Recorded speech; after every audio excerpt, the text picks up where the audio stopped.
All right, ladies and gentlemen, welcome back to the SANDCAST with Bourne and Travis Mewhirter, of course, and our special guest today, Delaney Knudsen. Thank you for having me. We've been trying to get you on for a long time. Travis, we got her. I know. Finally. It's been about 6 months worth of protests and claiming that we'd have a better guest, and we finally got you on. This is the... You have the record for the most behind-the-scenes podcast, probably. Well, maybe with Gabby. Yeah. I think Gabby probably has me beat there. The pod mama. The pod mama, and then the assistant to the pod mama. I'll hold the record for non-resident. Oh, there, exactly. That's what I meant. We do have to give our listeners a heads up that if this episode does get cut short, it's because we are having... Try's having a pod baby. Which could come any minute now. We're on call if the pod mama yells out, "My water broke," or something like that. Then we bail real quick. Maybe we take the lab mics off, or maybe we take you guys with us. I don't know. Yeah, could be on the road. Road podcast. Yeah, but we are, for your season, we're in our last AVP coming up in Hawaii, and you've had probably a different year than I think you would have imagined when you started. You're finishing as a blocker with Katie Spieler. So, it's kind of like a year in review podcast, right before the last event of the year. When you look back on it, is this year gone however at all you would have imagined it would have gone? No, I had no idea. If you told me that I was going to finish this season as a blocker, I probably would have laughed and been really embarrassed because I don't think I would have considered myself to be a strong blocker. But it has been so much fun, and I wouldn't do it any other way. Getting the opportunity to play with Katie and to grow my game in such a unique way has been an incredible experience. I think it's super fun, too, that you're playing with Katie now because your first main draw came with the Honeybee. Yes. And kind of, I guess, tell our listeners about how you guys earned that first main draw. And you did it in really similar fashion to get into Manhattan. Well, I guess you didn't end up needing the wild card bid from the Chicago tournament, but I think it was kind of a fun little parallel. Yeah, it's really fun because Katie was really my first partner at the professional level. We were doing the High Performance USA program together. She was a year older than me, so we were only in the same group every other year. But in 2014, I remember it really vividly, and I don't really know why, and it's kind of funny now. We were sitting on the sand after practice, and she was doing what she was calling flash tanning because she gets shorts tans, really bad spandex tan lines after college seasons, and so she was saying she was just going to, burn it off. So she had her bathing suit, we were just hanging out in the sand, and she was like, do you want to sign up for AVP Manhattan? And I was like, yeah, sure, why not? Let's give it a shot. And so we went out and played in a qualifier that was 12 teams. And we played 2 matches to get in and got to play Carrie and April first thing. The next day, yeah. We scored 9 and 9. That's pretty good. We never got aced. There's been worse. that was my goal, is to not get aced, and we didn't get aced. But then the next year, we stuck together because that was such a fun experience. We stuck together and we went through the AVP Next bid process. So we played all of the local AVP Nexts to win that regional bid into Manhattan. So we got to bypass the qualifier that second year in 2015, and super fun to come back around this season and to do it kind of the same way with her. We went to the Chicago AVP Next Gold Series, which winning that tournament gave you a bid to Manhattan, and then we also won the Seaside bid. And some would say we didn't actually end up needing them, but if there were other teams that had won those tournaments, we probably would have been bumped into the qualifier if we hadn't had those bids. So it's maybe a chicken and the egg kind of thing. I think that it was better to have them. So it was awesome. Yeah. And with you moving to blocker, did you have any expectations of finishing the year because your blocks per set were second or third? In Chicago, I think the tournament finished, I was second in blocks per set. Dang. You've been blocking for 2 months. Yeah. So. Yeah, I think part of it lies in the fact that I didn't have any expectations of myself, so that's part of the reason I've been able to be so free in just taking risks, because I know that like no one would expect me to know anything up there. Right. So I can do something just feeling like it's a complete risk, and it might look super stupid, but nobody cares if I look stupid Right. because this is my second month blocking, you know? So it's been a really fun environment to be able to develop and thrive at that level. What about the fact that you've been coaching, you know? Like, you haven't been blocking yourself, but you've been, like, sitting on the sideline. When I sat out for a while, I feel like I learned a lot, and I came back, I was like, I got, like, mental reps in at least, Yeah. you know? So do you think that kind of applied? Like, you've been coaching girls Yeah. at Pepperdine. Yeah, absolutely. I would tell anybody that the year that I spent after I graduated coaching at Pepperdine did more for my game than an entire season playing or practicing, because of how I was able to look at the game differently, getting those, I love like those mental reps in, Yeah. and it allowed me to have sort of this perspective on the court. I was able to carry it with me and realize and kind of pick up on more patterns and have a better perspective of like the flow of the game as far as two people playing together, whereas if you just play and play and play yourself, you only have your perspective, really. But it was funny on the flip side, like how it worked its way into my change in positions. All of a sudden I'm in those positions, and I've coached blockers before and said like, yeah, you need to do this with your arms, like Right. this step, like this lineup, blah, blah, blah. And then Yeah. I'm out there making the same errors. Like, wow, this is way harder than it looks.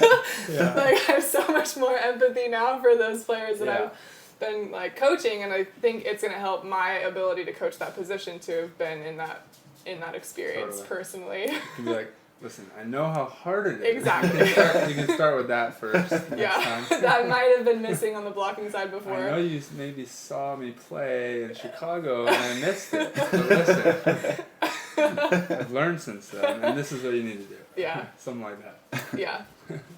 I think it is a cool position that you're in, though, because, like you said, your year coaching did more for you as a player than like playing would have, and now like you playing the blocking position is going to make you a better coach. Yeah.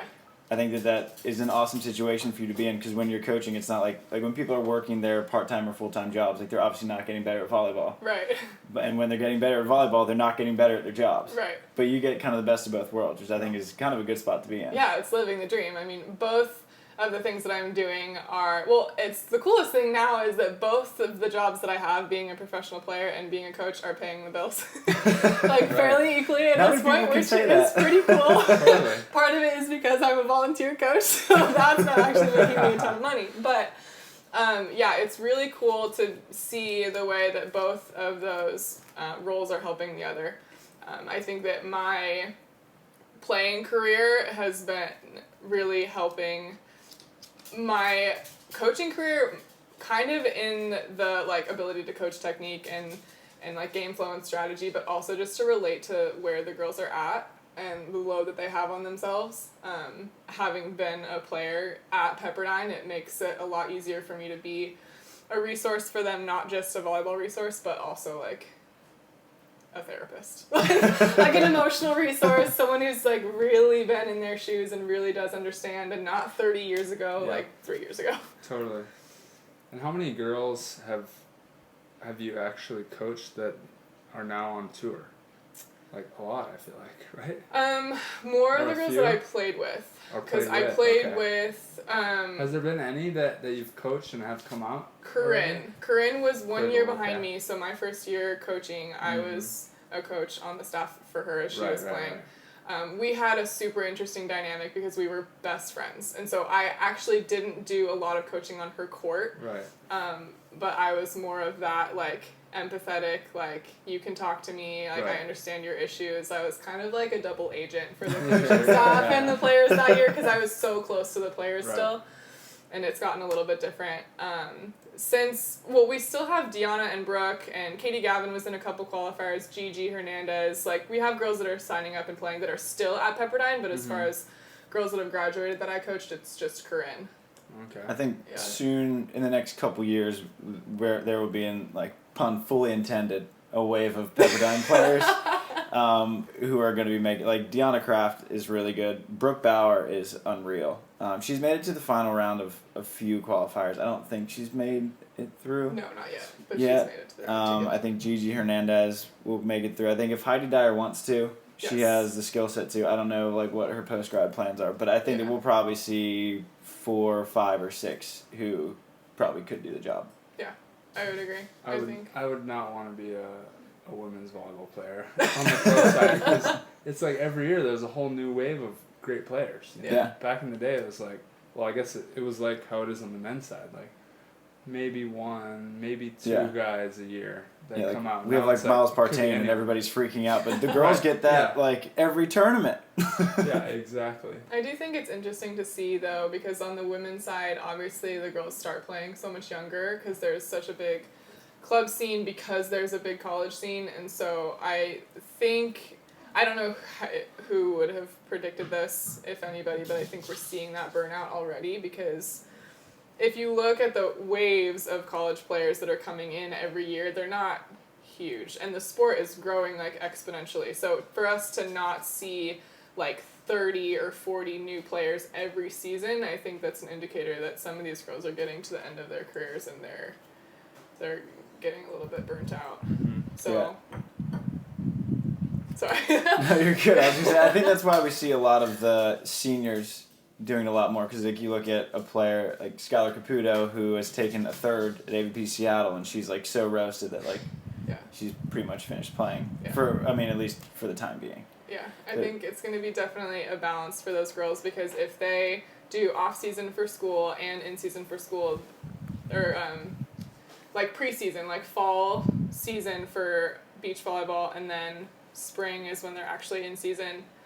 The summer is like their only time off, but then that's when the professional season is. So I think it's going to be really important as the sport grows and as both of those blocks of fall and spring become more intensive, that they feel the importance of balancing that summer and taking the time off that they need, so that they don't lose it and can still come out and pursue that professional career if they want to. I think like a good example of that would be Abril Bustamante at USC, because she was, I don't know if you followed USC much this year, but she was the number 1 pair with Tina Graudina, who just won the CEV I was watching championships. And she pretty much took the whole summer off. When Summer first got hurt, Sarah picked her up for Hermosa, but that was like her only event.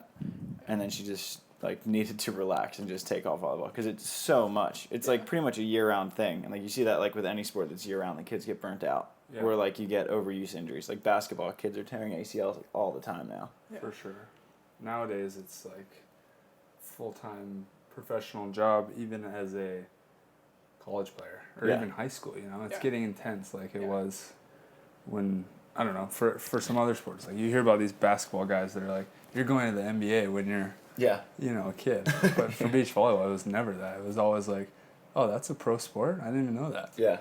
Until you get to college, you're like, oh, I guess I could play. Yeah. Now it's getting for real, which is why I'm excited. I'm excited about like what's to come. Yeah, it's fun to see all the growth and all like the new names just like messing up main draws and kind of making it crazy. Like you look at the contenders bracket, like Melissa Humana Paredes and Sarah Pavin had to play Kelly Larson, Emily Stockman for like 9th in Chicago. Like that's crazy. Yeah. That's a gnarly contender. Like that's like, I mean, Kelly and Emily took a silver and a 4-star, and they were playing the world champs for 9th in AVP. And the finals was the world champs finals, right? In how many tournaments now? 2 or 3, right? Yeah, well, so the finals in 2 of the events were the world champs finals, but Sarah and Mel played April and Alex in the 2nd round in Chicago. Oh, right. The way the seeding worked out. So you had the world championship finals, like, I don't know, 13th? Right. Which is crazy. Have you ever played insane. against someone, you have played against people that you've coached. Is that a funny dynamic? It is a really funny dynamic.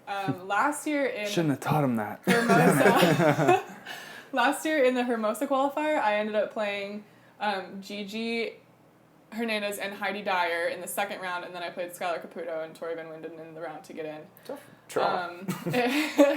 It wasn't an easy draw. I can't call them an easy draw because I coached them. I know they're good players. But I think that there's a little bit of a dynamic that is to my advantage in that situation, because I've not only coached them, but I've watched them so much. I know their game so well, and all that time that I've spent watching them, they haven't watched me. You know, I still have all my secrets and I know what they can do. Right. Which means that I do totally have to respect them on the court. I think that it plays more to my advantage in that case. Is it like is it hard to like get jacked up to play one of your own players? Because like you can't. Not that you are big into like talking trash and like demeaning other players, but yeah, I could totally see that. Yeah, there's like an element of just like, you know, you do have to beat them. Yeah. It is a bummer when you have to knock out a player that you would really see, like you would really love to see succeed, but I do have to admit that I love the trash talk element of it. I love not like the aggressive, demeaning like banter, but I like the clever, witty like one-liners. Mm-hmm. Like I think Skylar made a great play last year in the Hermosa qualifier. I was like, I taught her that. You know, so I love that dynamic, and you can be like that when you're playing with people that you're comfortable with, and I think that lends itself super well when you're playing against players that you've coached or playing against someone that has coached you because you're so comfortable with them. And so I think that the talk in the game gets way more fun. And yeah, it's a bummer to have to knock them out, and there's obviously pressure because you feel like you should knock them out, but I think there's give and take there, and I think it's still fun. Yeah. And it's like you were kind of dancing around with the qualifiers. You were like the perennial number 1 seed, like every qualifier, and this year, for the most part, you were out of them. How different of a dynamic is it going into like a year? Well, you didn't know at the beginning of the year that you'd be out of qualifiers. Like you were stoked when you and Allie partnered up in Austin. You were like, holy cow, new quali. That was a miracle. But for the last, you had Hermosa, Manhattan, Chicago. You were straight in. Yeah. So how different of a dynamic is that for you? Or just does it make Bentley settling in? Bentley. Does it make like a mental difference how you approach a tournament? I think it definitely does. I think that as far as the mental side goes, before playing with Katie, I probably would have said, after playing with Allie in Austin and after qualifying with Emily and playing in Seattle in the main draw. Emily Hartong, yeah. Being in with Allie was the first time I had been automatic main draw on just points alone and not have like qualified through some other channel. And it was interesting to feel unprepared on Friday because I hadn't played the day before. We had obviously touched a ball, but it was a super different dynamic. Playing against largely teams who had been playing the day before. But then in Seattle with Emily, when we came out and played Kelly Larson and Emily Stockman first thing, we felt super comfortable because we played the day before. We played 3 good matches. And really good. We felt super ironed out, like all the kinks, like super smooth. And so after that, I probably would have told you that I think it's an advantage to play the qualifiers, especially if you feel confident. Like I felt confident that I'd make it through, having been like the 1 seed in half the qualifiers last season. But after playing with Katie, she has taught me a lot on the mental side about like the confidence to know that you can win. And I've seen that in her and learned that from her on the court in a way that I hadn't really experienced it before. And it's hard to explain, but she gets on the court and she wins. And to the point where we can be down 3 points at the end of a set and I'm not worried because like Katie wins. Mm-hmm. She makes those plays at the end. And it's been really cool to be able to learn from her and adapt that into my own game, to know, like, with that internal confidence. Like, people say it all the time, like, you're never out of the game, a lot of game left, right. Like, that's why we play. Like, but it's all just words until you feel it. And playing with Katie, I've been able to, like, feel what that feels like, and it's been incredible. Mm-hmm. Is she the first partner that you felt that with? Not trying to, like, throw any other your partners. I didn't know if, like, you had really, like, vibed like that before with anybody else. To that extent. Yeah, I think that I've felt really comfortable on the court with a lot of players. Yeah. But I've never felt as excited and as, I guess, in the zone as I feel when I'm playing with Katie. And I think I do have to say part of it is probably because of the change in positions and the lack of expectations that come with that, because I feel like I can play so free. But I think that she definitely has encouraged that with me too. Like, just being able to laugh and have fun and work hard, which are all my favorite parts of the game, she loves doing that too. And so it feels super comfortable to be out there on the court with someone who has the exact same goals as I do. Yeah. I could definitely say the same thing with when I got to partner with Trevor. I was like, whoa, this isn't Johnny Hayden, you know? Who at times could get a little grumpy. 'cause he wants everything done a certain way. Yeah. And then so I went from being somewhat the most specialized I could be, just full-time blocking all the time, and I had my role very dialed in. I knew what my role was exactly. John told me what my role was. Yeah. To going with Trevor, where we're just winging it. Like, we're just gonna split block because we can. Yeah. We don't really have a strategy here, which we're like barely moving past not having a strategy right now. Like, we just play, but that's what I like about it, is like it's so much more fun and refreshing, and you get like a different look. And now this week I played left-handed on the right side. I'm a right-handed left-sider, full-time blocker, and it was full-time defense, left side, right side. Left-handed right-sider this week, and I got a jump serve in. So now it's been extra spiced up for me. But it's so much easier to take those risks and to be uncomfortable if you're on the court with someone that you're comfortable with. Yeah, exactly. Yeah. And like our sport is like one of those sports where you have to get outside of your comfort zone a lot and like switch it up. And if your partner is hurt or something, there's only 2 people, so you have to like be able to change, and it's like that mental game where you're like, all right, I'm gonna give myself a little bit of like freedom to make mistakes here because I'm doing something new. Yeah, exactly. Yeah, and I feel like I'm doing that like all the time, because I'm like, well, now I'm playing, but I have this pressure on me and this and that, so I'm just gonna let myself have a few errors because of this. Right. And I just keep making up new excuses for myself. And it's freeing. It is freeing, yeah. I suppose we're just kind of like trying to find those things all the time. Yeah. The mental game is crazy. Yeah. From match to match. Yeah.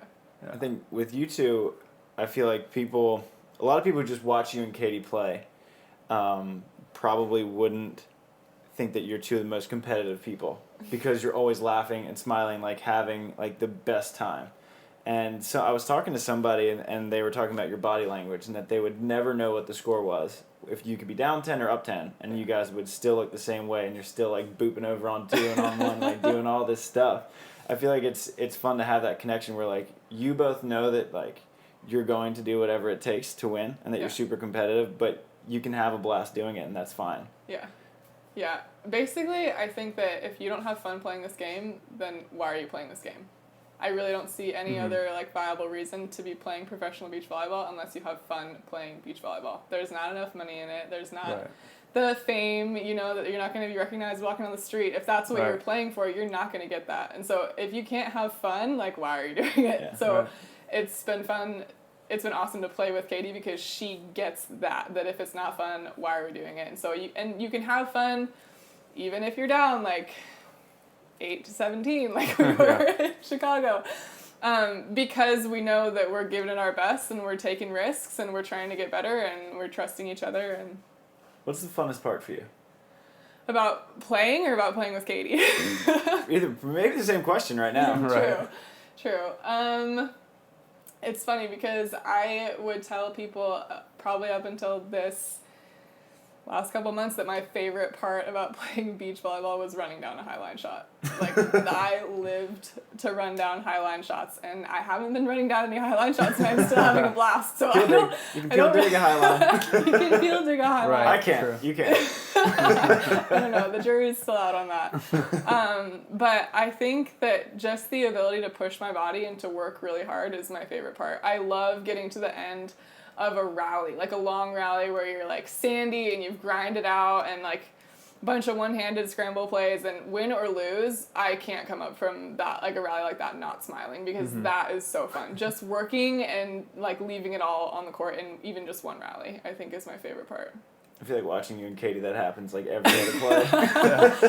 The other team's probably pissed about it. God damn it. Yeah, I think that's one of our advantages, because we love playing in those rallies, so we're not afraid of them, and we'll get in it and we'll grind it out with you. And I think that we come out on top of most of those because we enjoy being in that pressure and in that hard work.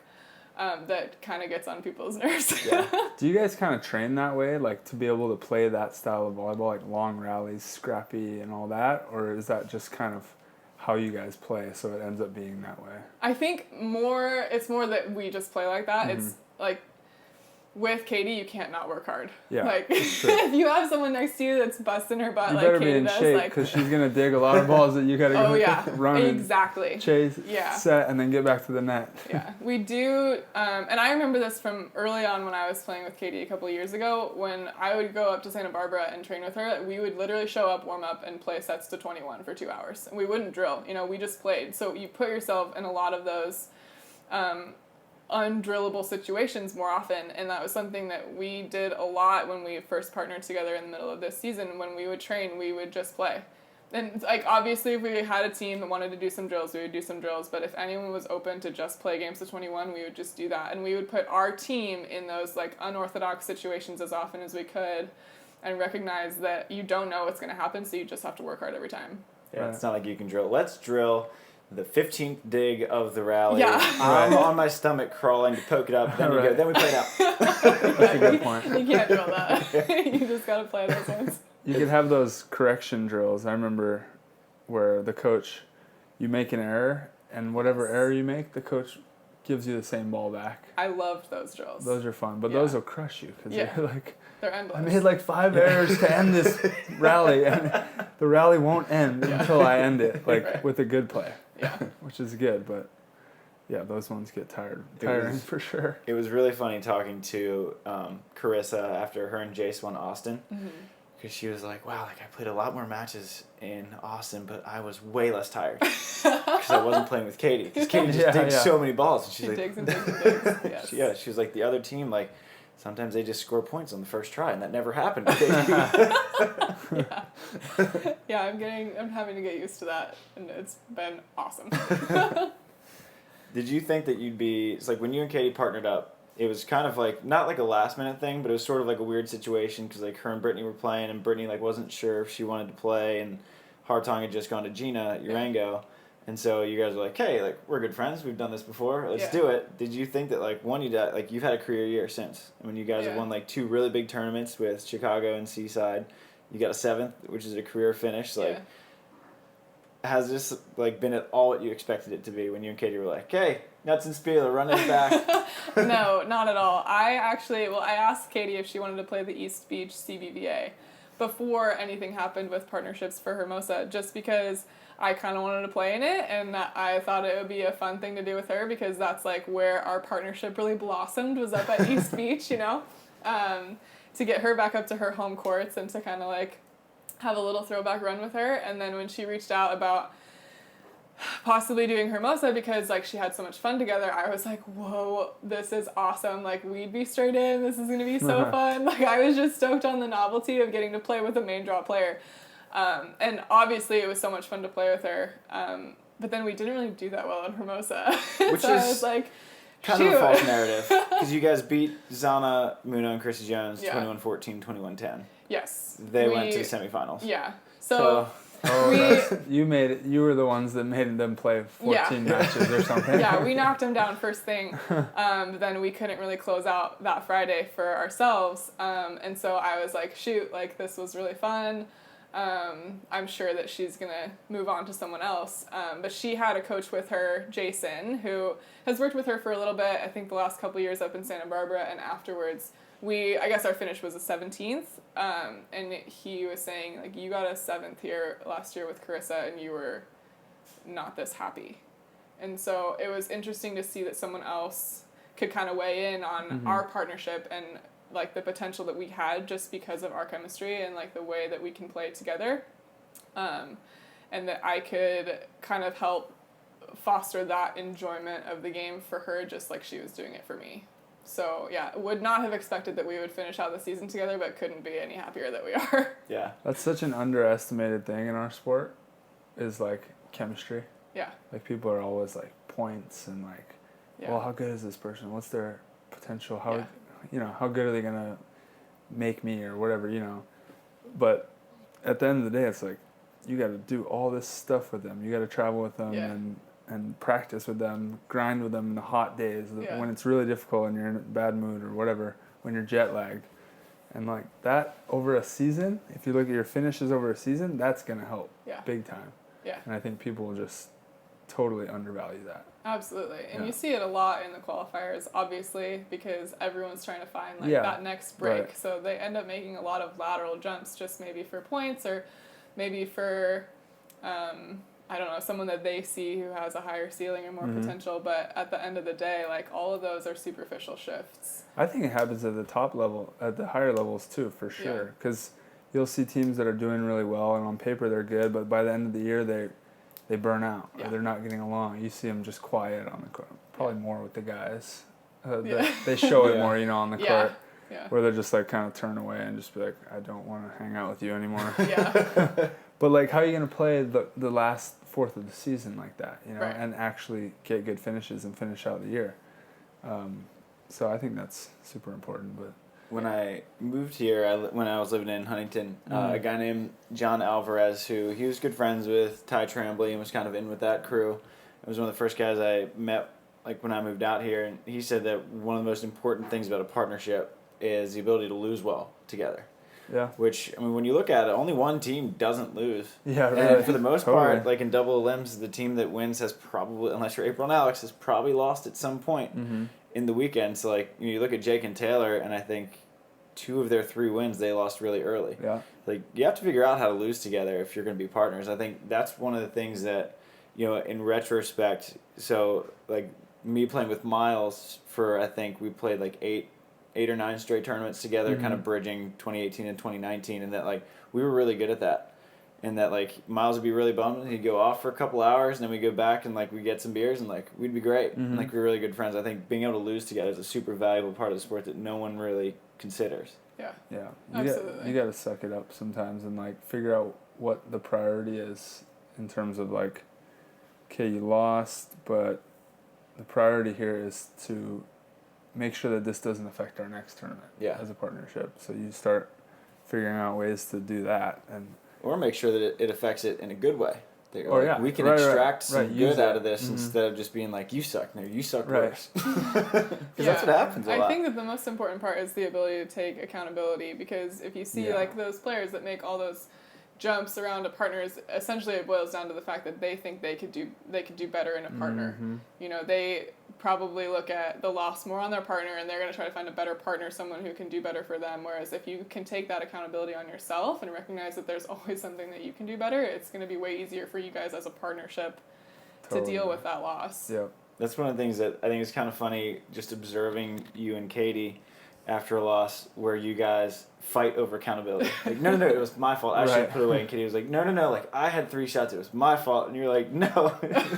You're like fighting to take charge of like whose fault it was. Well, it was frustrating for me at the beginning because as a non-blocker, I was like, are you kidding me? How do you think you can take accountability for this game? I made so many errors as a blocker, so it was absurd to me that I like that she would be trying to take any accountability for that loss.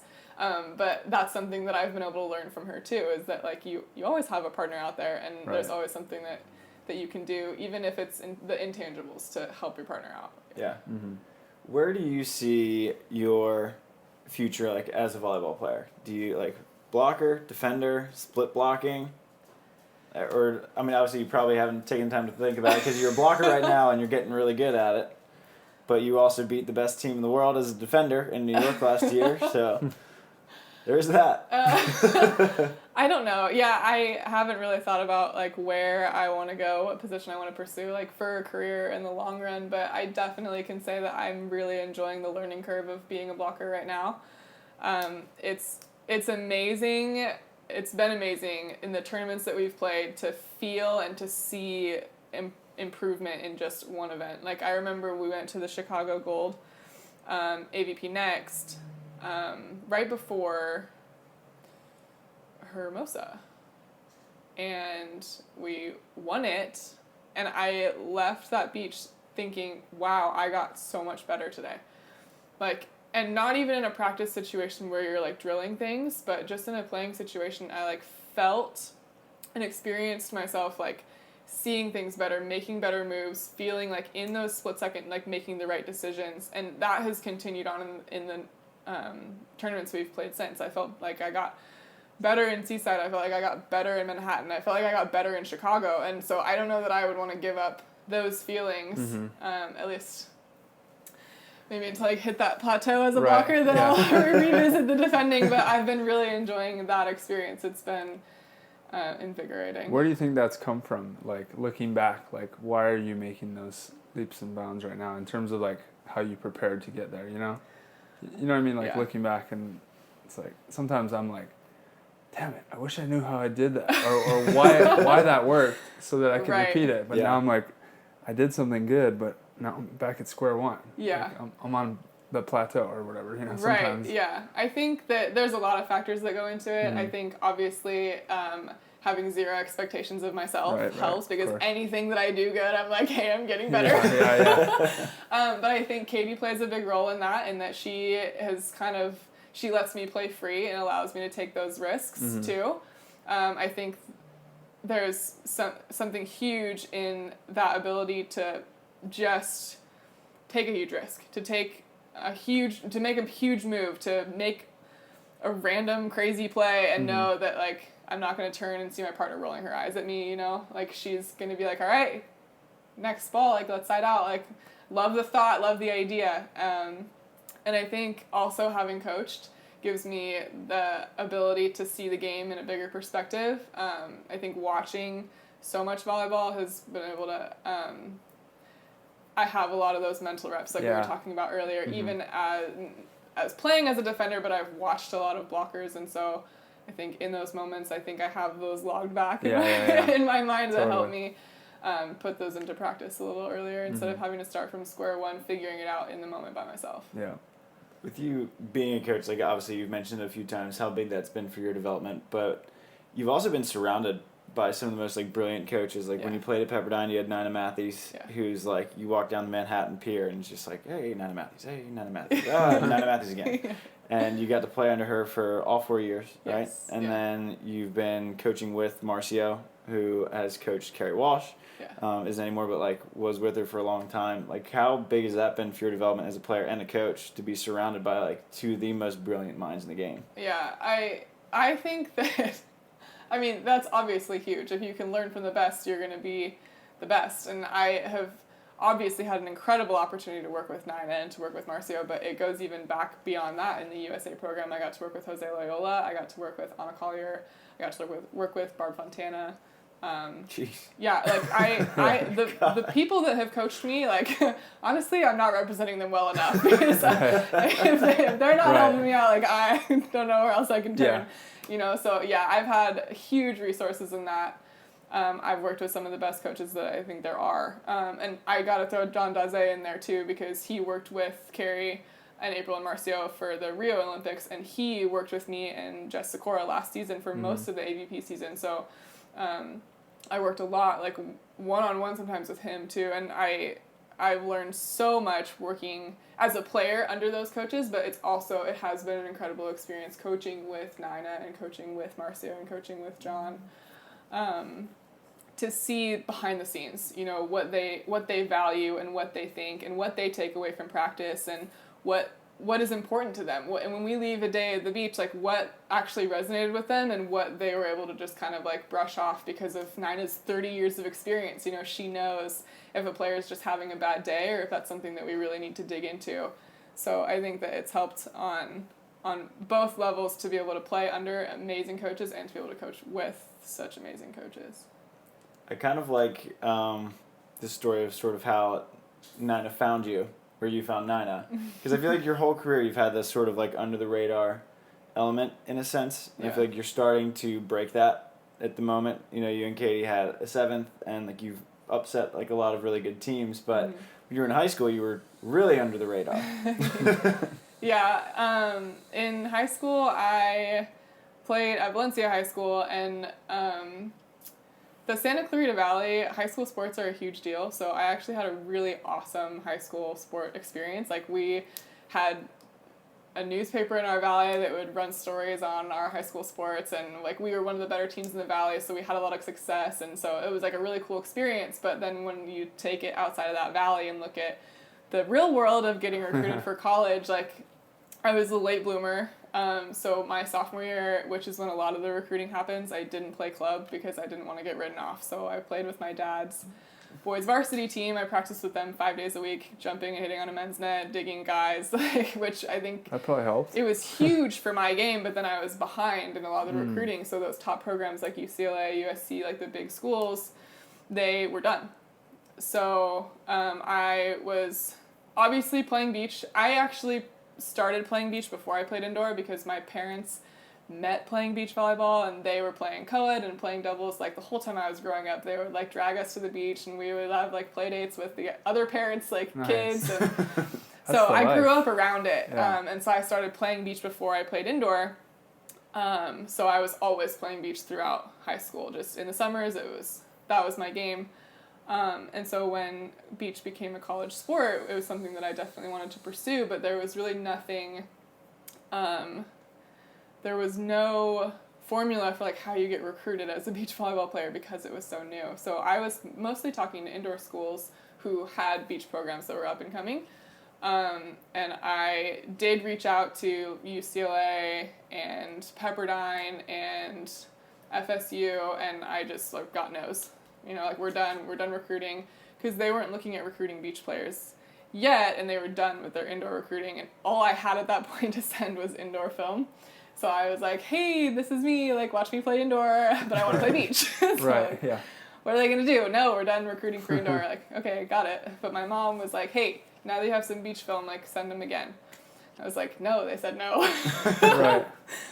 But she coerced me, she convinced me, so I sent a follow-up email to Nina at Pepperdine, and I had just, me and Sierra Sanchez, who ended up playing at FSU, we had just upset Marymount High School in the club beach volleyball league that we were playing in at Valencia. And Nina, being from Manhattan area, she like would recognize that school. So my mom was like, here, you upset this great team, send it to her, it'll stand out, give it a shot. I was like, okay, fine.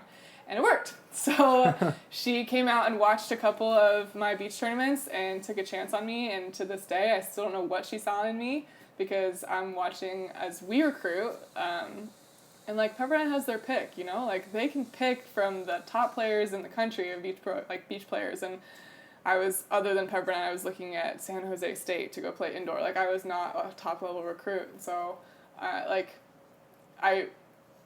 feel more blessed and more lucky than anything else that I was able to have that opportunity, and that she felt confident enough in whatever she saw to take that chance on me. When someone takes a chance on you, like I know that you felt like a little bit of pressure when Katie was like, hey, let's play. And you're like, oh my God, I have to learn how to like block. And like Katie's had a lot of success, so you felt a little bit of pressure there.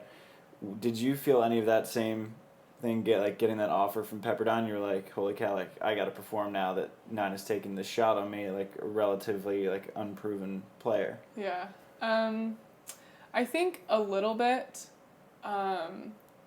but it was also kind of a unique situation because the sport was so new. We didn't really have any expectations, you know, even at Pepperdine. Like they were obviously a standout beach program, but beach was growing, and we had so many returners my freshman year, and so it was a little bit intimidating, but I think it kind of helped me ease into it that most of our players were indoor players. And so my first off season at Pepperdine, I literally had 1-on-3 practices with Nina. It was me and Kendall Heddick and Leanna Schroeder and Sophie Asprey for a little bit. And she would just drill us. And like I was able to kind of rise to the top of that freshman group, which gave me a lot of confidence going into our season when those girls from indoor came out to the beach. So that unique situation was kind of probably helpful in overcoming that pressure that would come with that experience. But I definitely felt it again playing with Katie. Yeah. Definitely felt it there, and there was no easing into that. It was like right away we're gonna run Hermosa. It's good to recognize that you perform under that type of pressure. You know, you can almost create it for yourself now. Yeah. Right? Yeah, I think we were talking to Jess Granquist, Travis's roommate, the other day, and she was like, "Do you still get nervous? Like, do you still feel pressure when you're playing?"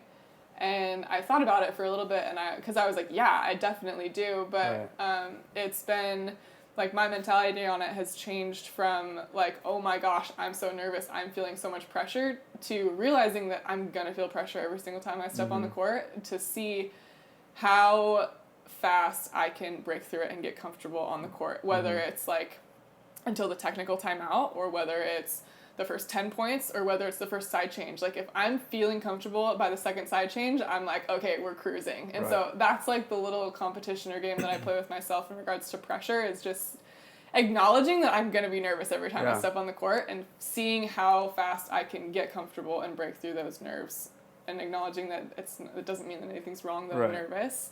It's probably good because it means I care so much. Yeah.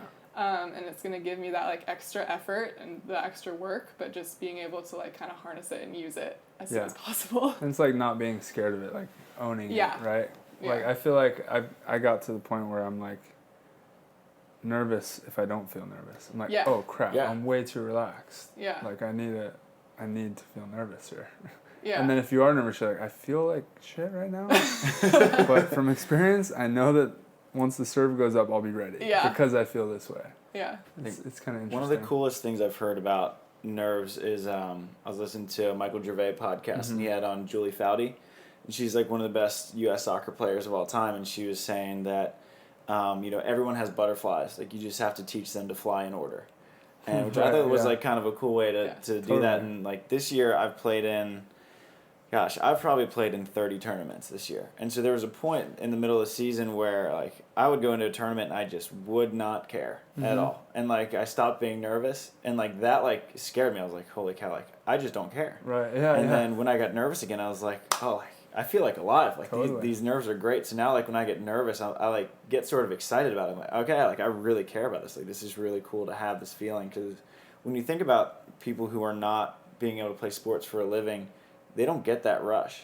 Yeah. And I think, like, when you look at it that way, like, we get this rush of emotion that's so rare to have at this phase of our lives that, like, it's a really cool thing that, like, we have this much on the line. It's, like, fun. Right. I don't know. It just makes you feel Totally. alive. Yeah. There was a moment in Chicago last year when I was playing with Jess, where I was back to serve, and I felt terrible. I was terrified. And in my head, I was like, this is living.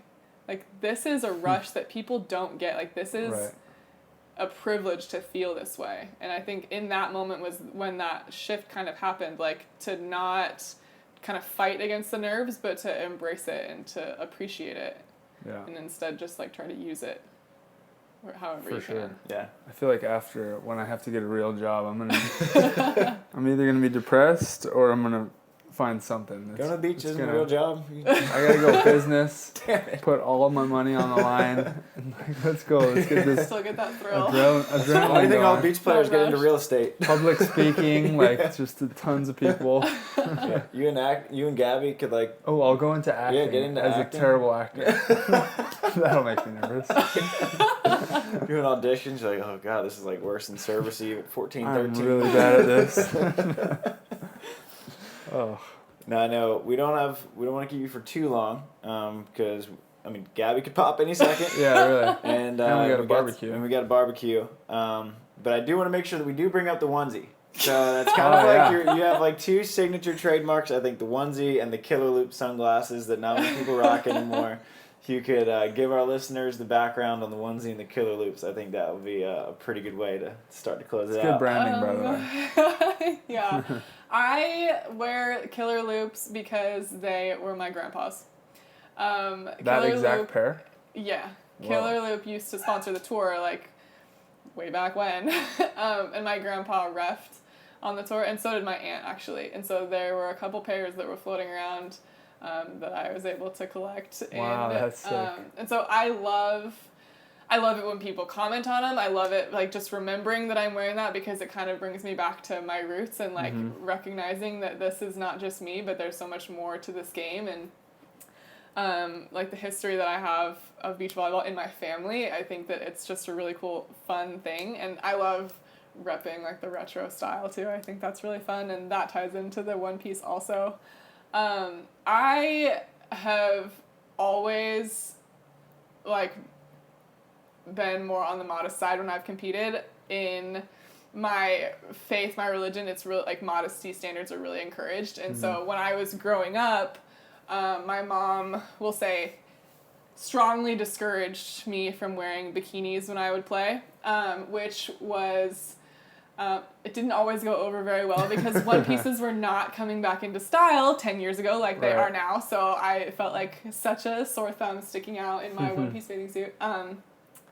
But somewhere along the lines, I was able to really kind of embrace it as a unique thing that helped me stand out. And I love that they're coming back into style. Right. But I also love that I get to be an example to other girls that you don't have to wear a bikini. Totally. To feel confident and comfortable and to feel beautiful. You can wear whatever you want, whatever you feel comfortable in, and you don't have to like conform or wear whatever like all these other girls are wearing, because sometimes it pushes the limits, and I think that it's like super revealing Totally. and super uncomfortable to be like tugging on all these different little parts of your bathing suit all the time. And I think that in a sport where we are pushing our bodies like so much to the limit in so many extreme positions, like comfort has to come Right. like For sure. in one of those higher priorities. And I've found that wearing a one-piece bathing suit, it's funny because I joke that I would probably feel more uncomfortable if my visor fell off than if I had to play in a bikini, because I just feel more uncomfortable if my whole forehead is showing than if my stomach was showing. But it's definitely more of a comfortable situation for me to be in a one-piece bathing suit, feeling comfortable, not having to tug on any of my my bathing suit. But I also want to make a plug here that there is so much more room for advertising on a one-piece bathing suit. All of the guys' board shorts are That's a great point. so they're like billboards. You know, there's so much room, and I'm just waiting for someone to want to put their pattern on my one-piece bathing suit. You gotta go for the like the blank billboard where your ad here. Your ad here, exactly. I love Joe Lynn that they've been supporting me with like their awesome one pieces, and I've been wanting to talk to them to see if they could do like a custom pattern, but no one has wanted to put it on there yet. Maryland flag onesie. Hint, hint. I'm just throwing it out there. Maryland flag onesie. Come on, Jolene. SANDCAST. We got to get some patches. SANDCAST onesie. SANDCAST onesie. Maybe we'll make that happen. So now that you've been on, we are allowed to officially sponsor you. I might wear that. We're holding off the sponsorship money. Yeah. Yeah. Our millions in SANDCAST sponsor money. I love it. Now we have our final question for every guest. If you had to give one piece of advice to an up-and-coming beach volleyball player, what would that piece of advice be? You have to this? You have to have come up with something after hearing it. My biggest advice for someone who's never played volleyball before, or someone who's who could be up and coming, someone who maybe Wants someone to from play. Pepperdine's listening right now, and you had to give them one piece of advice. Could be kind of any demographic you'd be talking to. I think one of the most valuable things that I've done that's kind of helped me like stick through the hard days, because you're gonna have good days and you're gonna have bad days, is to, when you're having a good day, like make a note of what that feels like and why you're having a good day and like what it is that you love about it. Because I feel like when you have a good day, you're like so stoked to have a good day and you just hope that all the other days are like that. And then when you have a bad day, that's when you like really dig into like, what did I do wrong? Like, why am I doing this? All this, like, you get really nitpicky about the bad days. But if you get just as, if you dig into the good days just as much as the bad days, then you're going to have a lot more to lean back on and fall back on when you have those bad days. So remember the good days, however you need to. Like, I would write little letters to myself sometimes in college on good days. Like, and then when I was having a rough patch, I would go back and read my letters. And sometimes I would get kind of stubborn and be like, what's it going to say? Just that, like, the sun was shining and it was so happy, and like, how's that going to help me? And then I would actually open it up and read it, and there was all these things that I remembered that I had forgotten were part of that great day. So some people are probably better at remembering the good days and remembering the good things than maybe I was, but that was something that was really big for me as I was developing. It's kind of like a deeper version of like what Reed was saying on his podcast, but he was thinking more like wins and losses, not just like good days and bad days. But I mean, you have more days than you do matches, right? So Yeah, and I think It's a with great beach thought. volleyball, there are just so many intangible things that are good, whether it's a good or bad day. Like, you could lose, but you still got to spend like 4 hours on the beach. That's what people do for vacation. yeah, true. Like, people spend thousands of dollars to come like watch the tournaments that we play in and then feel really shitty about because we lost. It's like, well, this was actually a really good day. I went down to the water's edge after I woke up. I sat there and stretched, and then I went and played beach volleyball with my friends. in Why am I front of mad? people, Yeah. and then 2 weeks later, I'll They get a cheered paycheck me for on. doing that. You can play your best match of your life, something you work super hard at, and lose the match, Yeah. and then you're mad about it. It's Yeah. like you're mad about. It's so backwards because you're mad about doing exactly what you worked hard to do, Yeah. but you didn't get the result Right. because the ref sucked. No. Or something, it could be something completely out of God your. dang ref stand wasn't padded. Because don't get me started. I had to. I almost. I was staring down the ref stand last week in Rome. I was like, if I go drop kick that thing and just, yeah. What you said there, it reminded me of this fun habit that Tim Ferriss has. I don't know if you still listen to his podcast Little every now bit. and then, but he does a thing called the jar of awesomeness. So he has this jar that he puts on his counter at home, and every day he comes home and writes one good thing that happened that day and puts it in the jar of awesomeness. And then like halfway through the year, after like a bad day, he'll just empty it out and just read his jar of awesomeness. And he's like, "What a great day it was!" And it's fun. It's like a cool little gratitude practice that I think is really good to center yourself, whether it's a good day, a bad day. Like, there's always, especially if like your career is beach volleyball. Yeah. There's a lot to be grateful for. Yes. Totally. Glad to have you on. We got her. We got her. We reeled her The in assistant to finally. the shoot. You've been sitting over there for about 50 episodes. Finally got you over to the studio. Thanks for having me. Thank you for coming on. Let's go barbecue. You. Shoots. Shoots. You know the routine. Peace.